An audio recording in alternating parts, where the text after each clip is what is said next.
The steady, low hum of the Vigil 7 monitoring station was a sound Officer Park Minho had learned to breathe with. It was the sound of quiet vigilance on the edge of human space, where the dark past Neptune was not just empty, but officially off limits. His fingers moved softly over the holographic display, checking the long-range sensor feeds. Green markers showed human mining drones near Pluto. Yellow markers were the automated warning buoys, broadcasting their keep-out message in every known code. All was calm. At the communications station, Officer Li Jiong was reviewing old transmission logs, her brow slightly furrowed in concentration. It was another routine shift on the frontier. A soft, persistent chime broke the quiet. It was not an alarm, but a proximity alert. Minho leaned forward, his calm eyes narrowing. A new marker had appeared on the edge of the sensor grid, just beyond the outermost buoy. It was small, but its energy signature was all wrong. It wasn't human. "Jiang," he said, his voice level. "We have a visitor. Bearing 72 Mark 1. Just crossed the Neptune marker." Jiang's hands were already flying across her console. Not on any scheduled transit log. No identification ping. She initiated the standard first contact protocol. A message, crafted by diplomats and scientists, began to transmit. It was a greeting, a request for identification, and a clear, polite reminder that this was restricted sovereign space under the laws of United Earth. They waited. The object, now resolving into a distinct vessel on the sensors, did not slow. It did not respond. It moved with a purpose, a sleek, predatory shape that seemed to absorb their radar pulses rather than reflect them. "Transmit again," Minho instructed, a slight edge entering his voice. "All frequencies.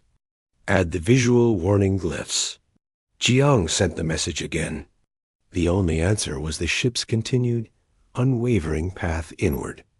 It passed the first warning buoy. The buoy's automated system would be blaring its message directly at the ship. Still no response. The ship's speed increased. "This is an unauthorized entry," Minho stated, the formal words feeling heavy. He opened a direct channel to Earth Defense Command on Mars. "Vigil 7 to EDC. We have a non-human vessel, design unknown, breaching the restricted frontier. It is not responding to hails and is ignoring marker buoys. Course projection suggests it is heading for the inner system." The voice from Mars was calm but alert. "Acknowledged, Vigil 7. Maintain observation. We are scrambling interceptors from Phobosdock. Continue attempts to communicate." On the main viewer, the alien ship, designated Target Alpha by their systems, began to activate its own sensors. Visible beams of scan energy, far more intense than standard human models, lanced out from it. One swept over Vigil 7 itself, and the station's lights flickered for a moment. Minho felt a chill. It was a scan designed to penetrate, to inventory, not to politely knock out another beam shot past them, aimed directly at Mars. Then another towards the bustling orbital shipyards of Jupiter. They were not just passing through. They were mapping, and they were looking for things of value, of weakness. "Jiang, intercept anything you can from their scans. I want to know what they're seeing." She nodded, her face pale but determined. "Their scan patterns are aggressive. High resolution on power signatures, metals, communication hubs. They're building a tactical map, Minho." The ship, which Jiang's linguistic algorithms had now tagged as the keen claw from its hull markings, made no pretense of diplomacy. It began to broadcast its own signal. It wasn't a reply. It was a declaration sent on a powerful, jamming heavy frequency that crushed Vigil 7's outgoing transmissions. Minho and Jiang listened as their translation software struggled, then delivered the cold, mechanical meaning. "Lower species. Technological assessment primitive. Category harvestable. biological specimens of interest. Ignore communications. Proceed with primary survey. Minho's fist clenched on the edge of his console. Harvestable? He muttered. The keen claw was now approaching the orbit of Uranus. It showed no sign of deviating. The interceptors from Mars were still hours away. Minho made a decision. Jiang switched to the old nuclear-tipped comms laser. Bounced the signal off the buoy network. They're jamming our radio, but they might not expect a physical light message. It was an ancient, simple technology. A powerful laser encoded with a message, fired not to harm, but to communicate where radio waves failed. Jiang aimed the station's secondary array. The laser pulsed, carving a path of light through the dark. The message was no longer a polite greeting. It was a final warning in the clearest, most basic terms the translation matrix could produce. Alien vessel Keen Claw. You have entered United Earth sovereign space without permission. You are ordered to power down your drives. NAWAIT. Escort. Failure to comply will be met with force. This is your final warning. They watched the sensor screen. For a long moment, nothing. Then, the Keen Claw did respond, that it rotated a minor weapon port. A bolt of plasma, bright and terrible, flashed across the void. It wasn't aimed at Vigil 7. It wasn't aimed at anything. It was a statement. It incinerated a harmless, defunct navigation satellite that had been drifting for a century. The act was casual, contemptuous. It was the galactic equivalent of swatting a fly to show you had a fly swatter. Then, a new, tighter scan beam activated from the alien ship. It reached out, past the gas giants, past the asteroid belt, and fixed itself on the third planet, Earth. The blue-green marble filled a secondary screen on Jiang's console. The scan focused on the major population centers, the energy grids, the life signs. They're targeting Earth for specimen collection, Jiang whispered, horror in her voice. They're planning to take people. Minho's earlier chill solidified into a block of ice in his stomach. This was no accidental trespass. This was an invasion scout, arrogant and utterly dismissive of the life it had found. He opened the channel to Earth Defense Command again, his voice now stripped of all but the essential facts. Vigil 7 to EDC. Target Alpha has demonstrated hostile intent. It has fired a weapon in system and is conducting deep penetration scans of Earth with clear biological focus. It is ignoring all warnings. I assess this as a prelude to armed aggression or abduction. Request permission to escalate readiness. The silence from Mars was brief. When the command came back, the voice was different. It was Admiral Taiyang himself. His tone was like iron. Permission granted, Vigil 7. All defense grids are moving to Condition 2. Interceptors are weapons hot. Hold your position. Observe and record everything. The Keen Claw has just made the biggest mistake its species has ever made. On the screen, the sleek alien vessel, unaware or uncaring of the storm it had just awakened, sailed on towards Mars. It moved with the serene confidence of a predator that had never known a challenge. Behind it, in the quiet station, Minho and Jiang watched, knowing the quiet of human space was now shattered. The line had been crossed. What happened next would not be quiet at all. On the command deck of the Earth defense carrier Zhongzhou, Admiral Taiyang watched the main tactical display.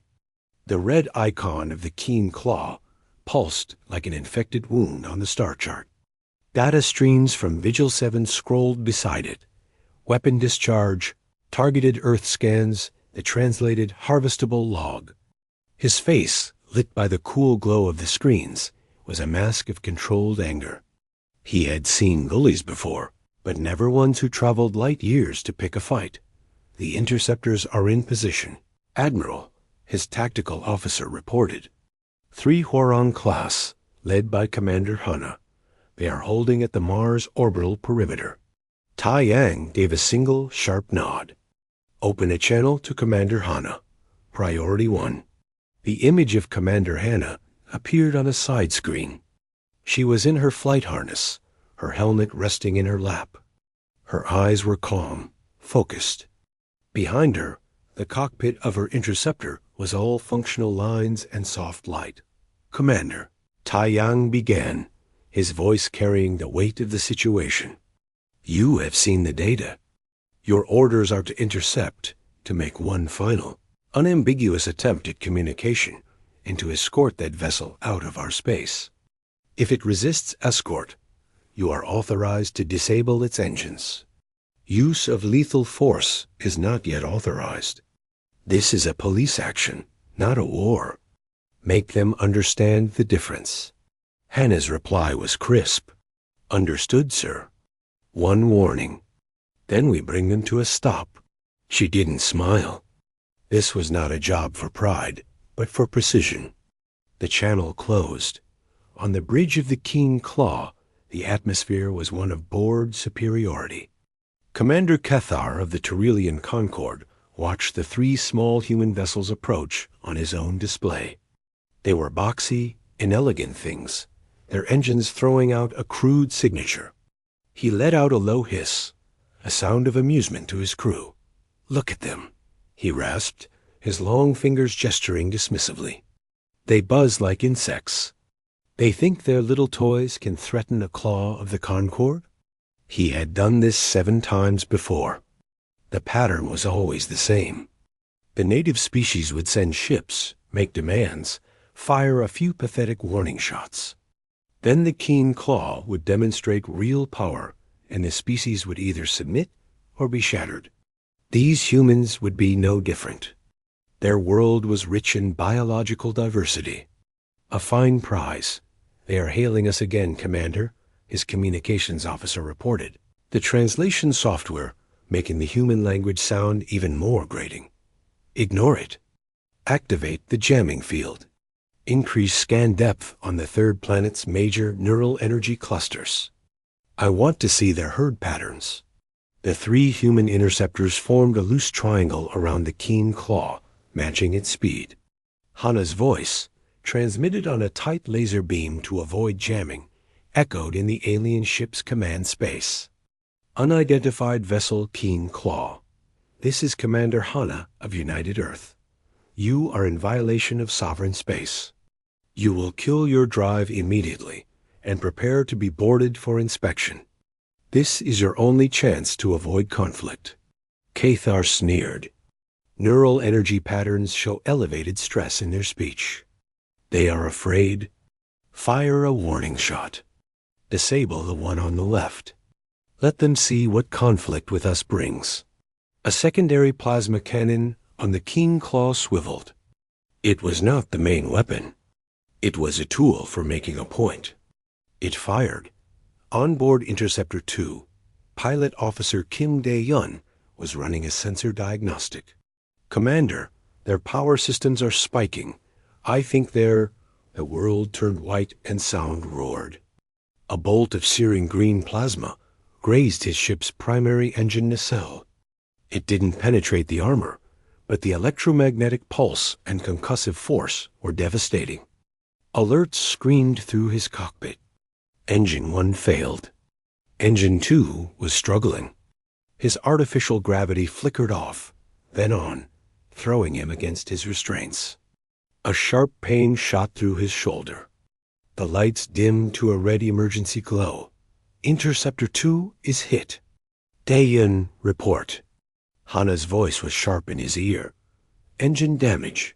Dae-yun gritted out, his hands flying over the controls to reroute power. I'm down to maneuvering thrusters. Shoulder injury. Systems are compromised. I'm not going anywhere fast. Hana saw the Keen Claw begin to move again, turning slightly as if to line up another, perhaps final, shot. The casual violence of it, the utter disregard, ignited a cold fire in her chest. This was not a misunderstanding. This was a predator toying with its food, "Admiral," she said, opening the channel to the Zhongshu. "Interceptor 2 has been disabled by hostile fire. Pilot Officer Gayan is injured. The Keen Claw is preparing for further engagement. They have not responded to any communication. They have fired first." On the carrier, Admiral Taiyang closed his eyes for a fraction of a second. The line had been drawn, and the alien had leapt over it, laughing. The police action was over. He opened his eyes and looked at the faces of his bridge crew. They were waiting, tense. He spoke to Hana, and his voice left no room for doubt. "Commander Hana, the mission has changed. The Keen Claw is now confirmed hostile. Your new orders are to defend human space and protect human lives. Disable that vessel. Use any necessary force short of its total destruction, if possible. We want to know who sent them." A grim sense of focus settled over Hana. "Acknowledged, Admiral." Engaging hostile. She switched to her squadron channel. "Interceptor 3, cover Dayan. Get between him and that ship. Interceptor 2, dump your core if you have to, and go dark. All units, weapons free. Target their engines and weapon ports. Execute pattern Dragon's Tail." The 2 remaining functional interceptors broke formation. They did not charge. They slid away, their movements becoming erratic, unpredictable. They began firing, not with plasma or lasers, but with kinetic penetrators, dense slugs of metal fired at a fraction of light speed. They were not meant to blast. They were meant to pierce and shred doubt. The first volley rattled against the Keen Claw's shields, which flared a bright, defensive blue. Caithar jolted in his command chair. The impacts were heavier, sharper than he expected.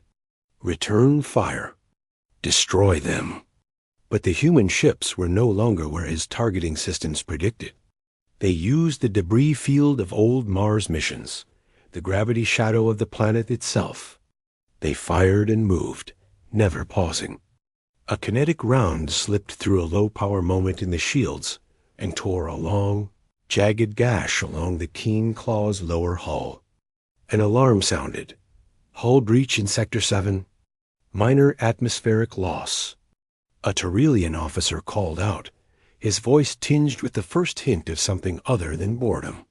It was surprise. Caithar felt a ripple of real anger. These insects were stinging him. Focus fire. Use the Y-beam pulsar. Knock out their systems. A wave of distorted energy pulsed from the alien ship. It washed over Hana's interceptor. Her screens fizzed with static for a second, but her older model solid-state systems hardened against electromagnetic attack held. Her co-pilot, Officer Li Minju, rerouted power seamlessly. "Their tech is advanced, Commander, but it's all integrated. One good shock to the right system, and the whole thing might go down." Hana saw her opening. The Keen Claw had turned to bring its main weapon to bear on Dayan's drifting ship, which Interceptor 3 was valiantly shielding. It exposed its rear engine array. "Interceptor 3, keep its attention. I'm going for the legs." She pushed her throttle, the G-forces pressing her into her seat. Her ship, small and agile, dove underneath the massive alien vessel. She lined up her shot, not with a missile, but with a specialized EMP, torpedo and non-lethal tool, for exactly this purpose. She fired. The torpedo shot forward, attached itself magnetically to the housing of the Keen Claw's primary thrust generator, and detonated. There was no explosion of metal and fire. Instead, a silent, invisible tsunami of electromagnetic energy flooded into the ship's delicate drive systems. On the Keen Claw, every screen went black. The deep thrum of the engines stuttered, coughed, and died. The lights failed, replaced by the dim red of emergency batteries. Artificial gravity faded, leaving the Turelians floating in sudden, shocking weightlessness. The quiet was the most terrifying thing. The ship was dead in the water. Caithar grabbed a console to steady himself in the zero-G. his earlier arrogance replaced by a stunned, furious disbelief. They had been disabled by the primitives. His ship was a silent, dark shell drifting in the orbit of a world they had come to conquer. In her cockpit, Hannah saw the alien ship's energy signature flatline. Target is disabled. I repeat, the King Claw is dead in space. She took a deep breath, the adrenaline still coursing through her. The first move was over. The humans had not fired the first shot, but they had fired the last one of this round. Now the real work would begin. The silence in the dead ship was absolute. Commander Cathar floated in the darkness of his own bridge, his long fingers clutching a console for stability. The only sounds were the faint, panicked breaths of his crew and the distant, ominous groan of the King Claw's hull settling in the sudden cold. The arrogance that had filled the chamber just minutes before had been replaced by a dense, chilling disbelief. They were adrift, powerless, being slowly pulled by the gravity of the red planet below. He could see it through the main viewport, a rusty disk hanging in the blackness, no longer a target but a prison. Outside, the human interceptors held position. Commander Hannah watched the lifeless vessel on her sensors, her own breathing steadying. Admiral, the target is immobilized. No energy signatures beyond emergency life support. Ready for boarding. On the Zhongzhou, Admiral Taiyang nodded. Proceed, Commander. Secure the vessel. Priority 1 is the main data core. Priority 2 is live captives for questioning. Use extreme caution. We don't know what's waiting inside. Within the hour, a boxy, armored transport, nicknamed a Turtle by the Marines, detached from the carrier. Inside, Sergeant Park Junseo checked the seals on his environment suit for the third time. His squad of 12, faces grim behind their visors, cycled their weaponry. These were not the sleek plasma rifles of science fiction. They were reliable, heavy-caliber kinetic guns, built to work in vacuum, dust, and radiation. Simple, brutal, and effective. Listen up, Junseo's voice crackled in their helmet combs. We are boarding an alien hostile vessel. Our job is to secure the command deck and engineering. We are not tourists. Do not touch anything you don't have to. If it moves, and it's not human, you stun it. If it points a weapon, you put it down. Clear? A chorus of "Yes, Sergeant," echoed back.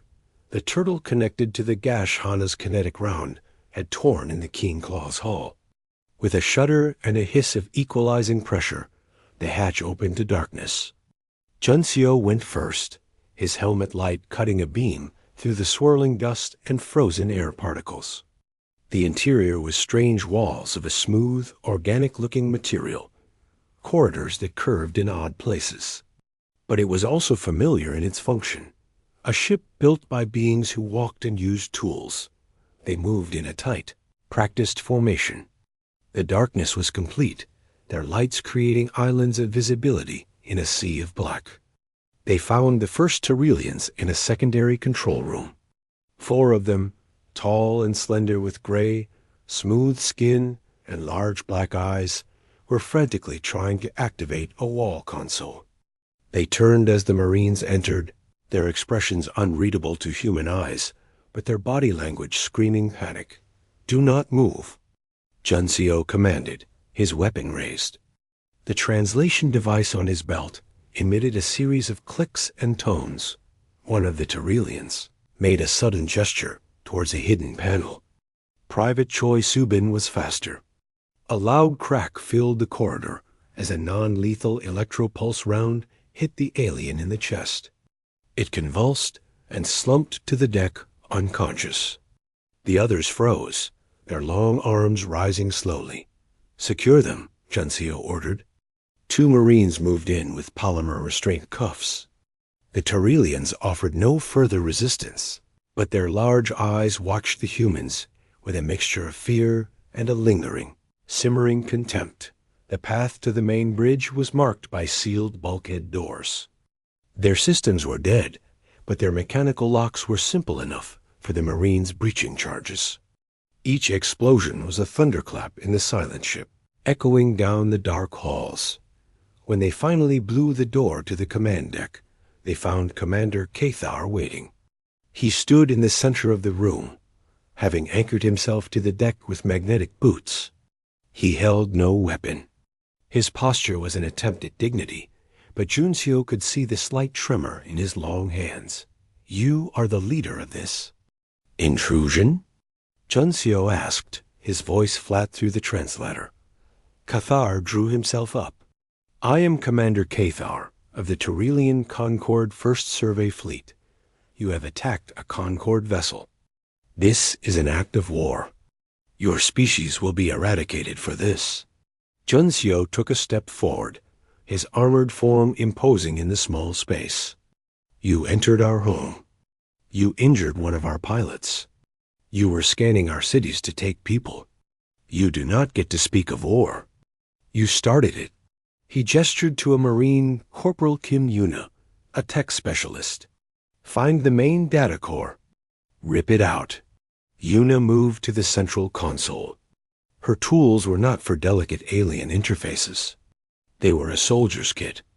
She pried open a panel, identified the primary data storage unit, a glowing crystal lattice, and disconnected it with a series of hard pulls. She placed it in a shielded case.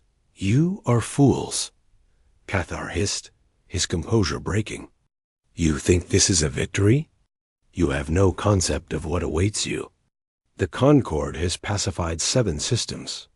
Your primitive kinetics and crude tricks will mean nothing against our fleet. We will return. We will take your world and everything on it. You will serve or you will burn." Juncio stared at him. The threat was real. He could feel it. But the arrogance was still there, even in defeat. It was the arrogance of someone who had never been truly hit back. "Save it for the interrogators," he said, nodding to his men. They took Cathar into custody. Back on the Zhangzhou, in a high-security lab, a team of analysts worked on the data core. It was protected by layers of encryption, but its architecture, once understood, was logical. The lead analyst, Dr. Kang Seok, finally broke the primary shell. What flooded onto their screens was not just star charts or technical manuals. It was a ledger of conquest, system after system, species after species.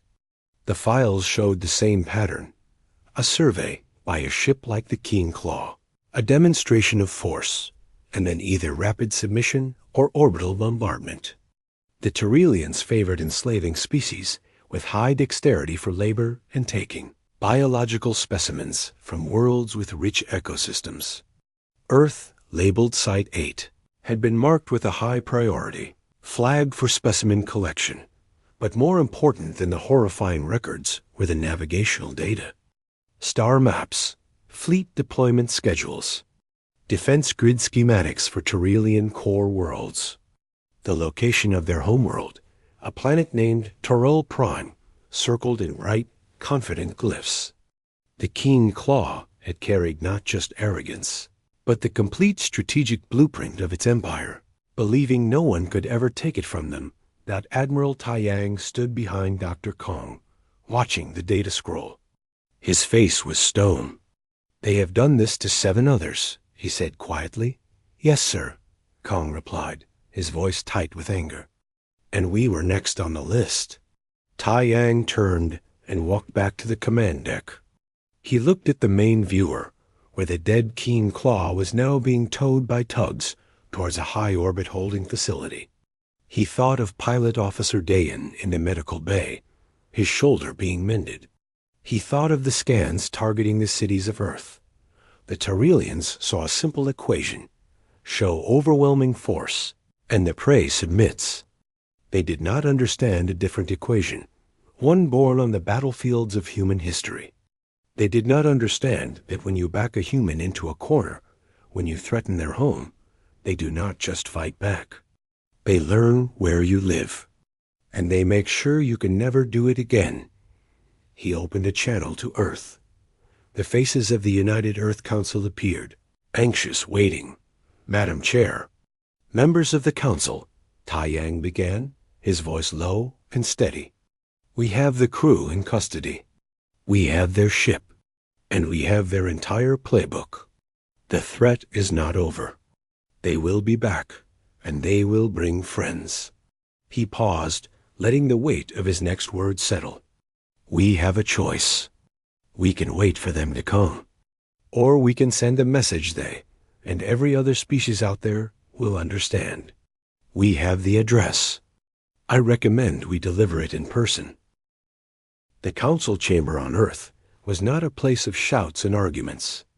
It was a room of heavy, oppressive quiet, broken only by the soft hum of climate control and the somber voices on the view screen. Admiral Tai Yang's face was calm, but his words had landed like stones in still water.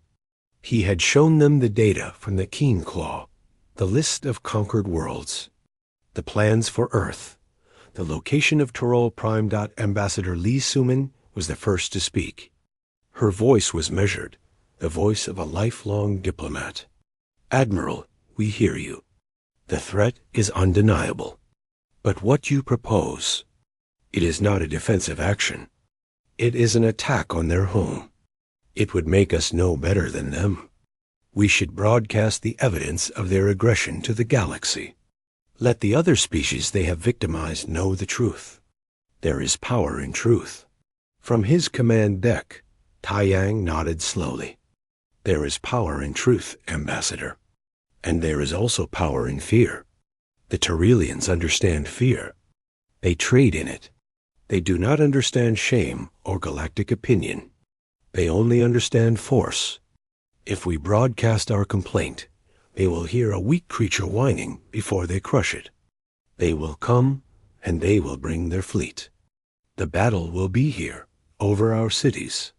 The cost will be measured in human lives."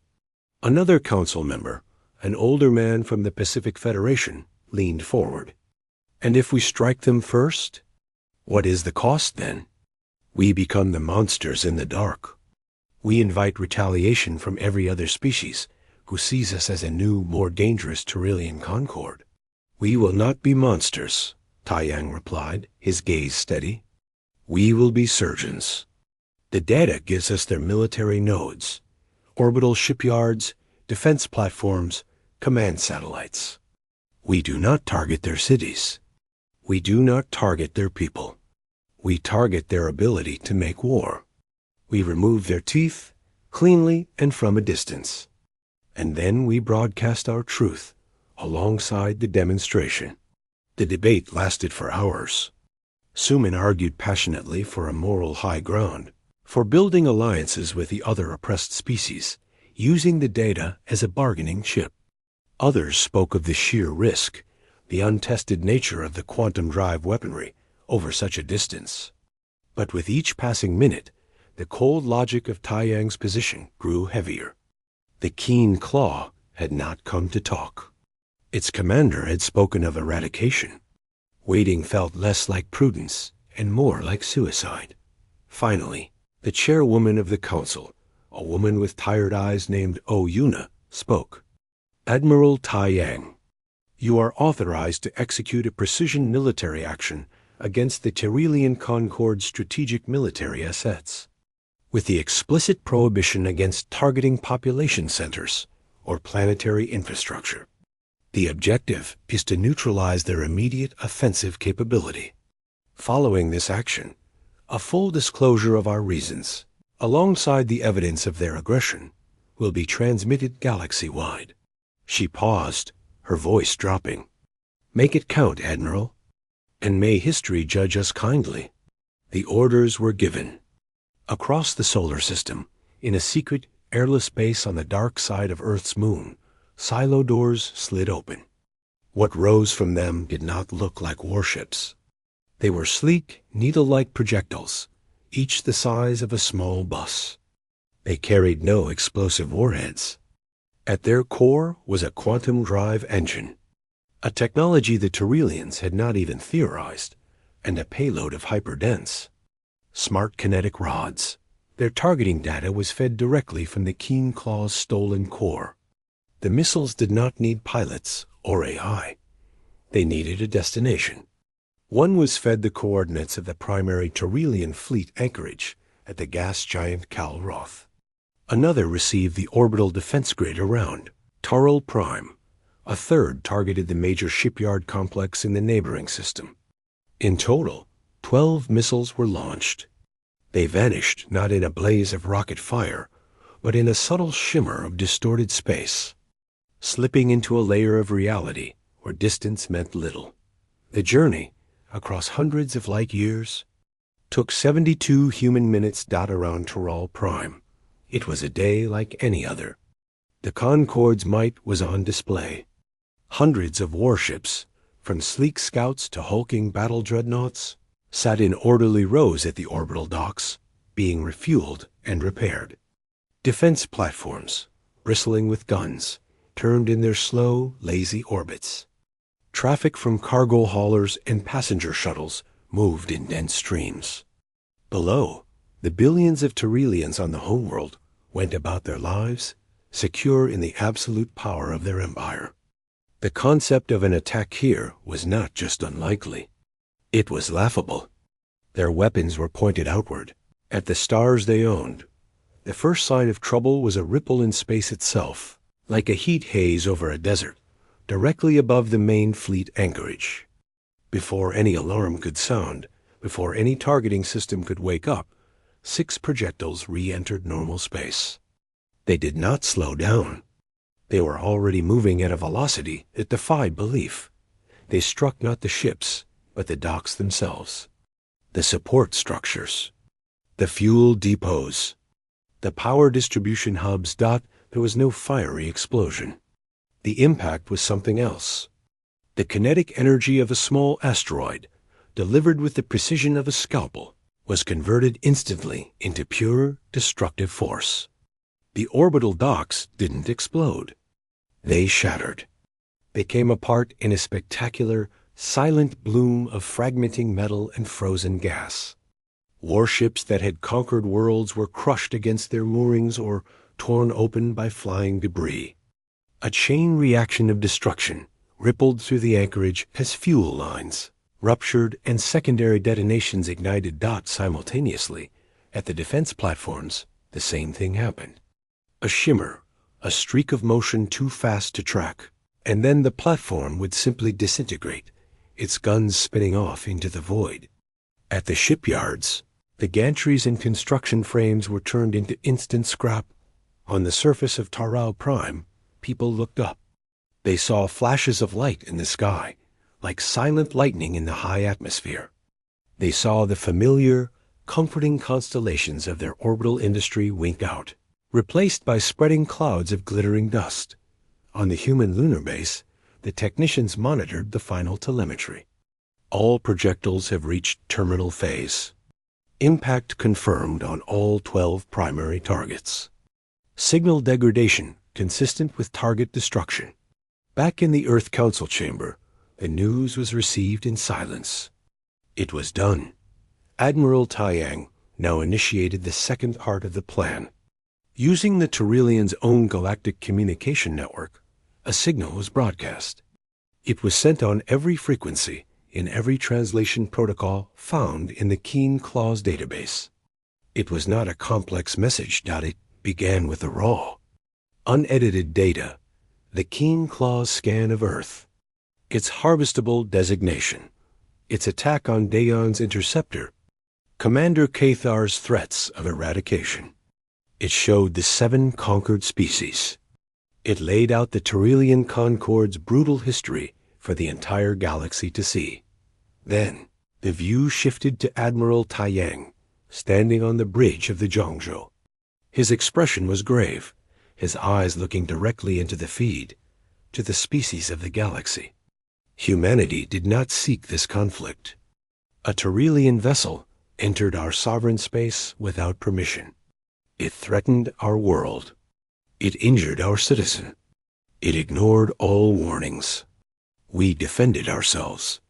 We learned of the Concorde's history of conquest.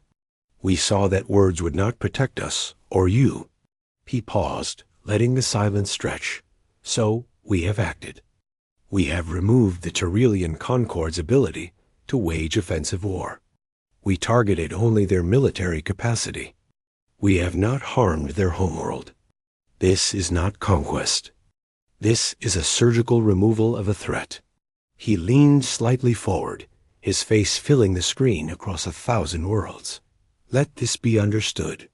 Humanity defends its borders. Unauthorized entry will be met with decisive force. We do not seek war. We do not seek empires. But we will end threats to our home. Respect our space, and you will have our respect. Threaten it, and you will share the Concord's fate. The transmission ended. On 100 worlds, newly freed slave species watched in stunned hope. On a dozen more, rival empires recalculated their maps in shocked silence. And on Taral Prime, in the ruins of their orbital might, the leaders of the Concord stared at their screens, their empire unmade not by a fleet, but by a message delivered at the speed of thought. From a species they had called primitive, the galaxy had watched. And for the first time, the Tyrellians understood the price of their arrogance.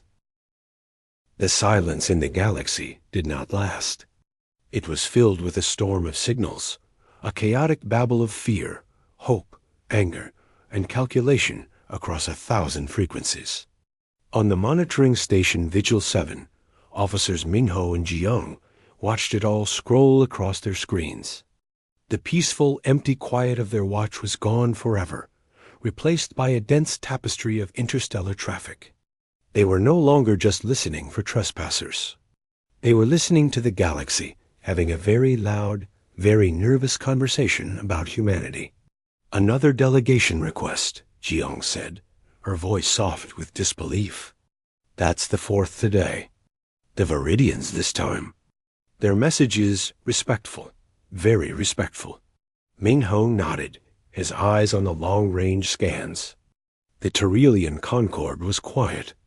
Their military channels, once bursting with arrogant commands, were now a wasteland of distress calls and confused chatter. The Empire was not just wounded. It was unraveling. The data packet humanity had broadcast was the spark. The species the Tyrellians had enslaved or bullied saw their chance. On the screens, news feeds from distant observatories showed flashes of conflict in former Tyrellian territory rebellions, revolts, and old rivalries flaring up. The galaxy's bully had been knocked to its knees, and everyone it had ever pushed was now taking a swing. The price, Minho murmured, more to himself than to Jiyoung. She understood. The galaxy was paying the price the Tyrellians had incurred by crossing the human line. Not from human bombs, but from the sudden, violent rebalancing of power. It was chaos. A necessary chaos, perhaps, but a heavy one to watch unfold from a quiet station. On Mars, Sergeant Junseo stood in a simple ceremony. Pilot Officer Dae-yun, his shoulder in a biogel cast, was receiving a medal for courage under fire. Junseo's squad stood at attention, their dress uniforms crisp. After the ceremony, Junseo found Dae-yun looking out a viewport, not at Mars, but at the stars. Doesn't feel real, does it? Dae-yun said, not turning around. They shot at us. We broke their whole civilization. We defended our line, Junseo said, his voice steady. What happens after that? That's on them. They built an empire on sand. We just kicked it. But we knew it would fall, Dae-yun said, finally looking at him. There was no accusation, just a search for understanding. The Admiral, the Council. They had to know this would happen. All that fighting out there now. All those people. Junseo was quiet for a moment. He thought of the cold darkness inside the keen claw, the contempt in Kathar's eyes. Yes, they knew. The choice was, let the fight come here, to our homes, or let it happen out there, in their empire. It is a terrible choice. But it is the one they forced us to make. He put a hand on Dayan's good shoulder. Don't carry their price. They earned it. Back on Earth, in the council chamber, Ambassador Suman sat with Admiral Taiyang. The room was empty now, the frantic debates over. A tense, weary peace had settled. "You were right, Admiral," Suman said, her diplomatic composure softened by exhaustion. The broadcast alone would have been seen as weakness. The demonstration made them listen. Taiyang did not look triumphant. He looked like a man who had carried a great weight and could not yet put it down. It made them fear. Fear is a powerful listener, but it is not a foundation. Now we must build something else. The delegations you are meeting, the Viridians, the Kasari, the others, they are not coming just because they are afraid. They are coming because they see an opportunity for protection, or for an alliance against the next bully.